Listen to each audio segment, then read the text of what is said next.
Writing things down is mystical and magical, but there's science behind it. Here's why. When you think a thought, it's in your field. Science knows this.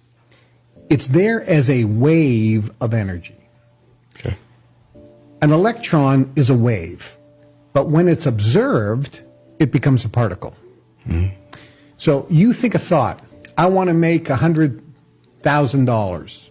I want to make $1 million a year. I want to make $5 million. I want to have $10 million in the bank. I want a Lamborghini. So you think a thought. It's a wave of energy. When you look at it and see a picture of it, it stops being a wave and becomes a particle because you've observed it. Okay. And then when you write it down on a piece of paper, ideally white paper with a pen with blue ink because there's energy in the color contrast to the brain, you transfer what's in the ether into the physical universe. Here's the analogy. If you look up in the sky and you see some clouds and you go, oh, it's an eagle. Within a second, the eagle's gone because the clouds move. Yeah. When you think a thought, oh, I want a Lamborghini, it's gone, just like the cloud.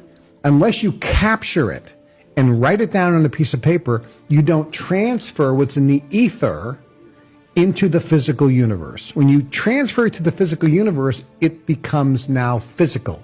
It becomes real. Writing it down. Why is writing it down on paper better than if you type it into your phone or electronic device?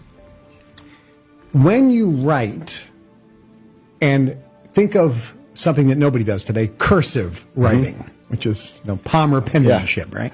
When you write cursive, there are thousands of neurotransmitters firing off in your brain, and thousands of neural pathways because of the movements of your hand.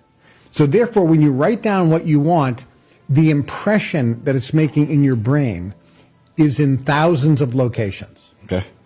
When you type, there are less than 24. Really? Yeah, because there's only 24 movements. Interesting. And if you use your thumbs and do this, there's 2. It's even less. Exactly.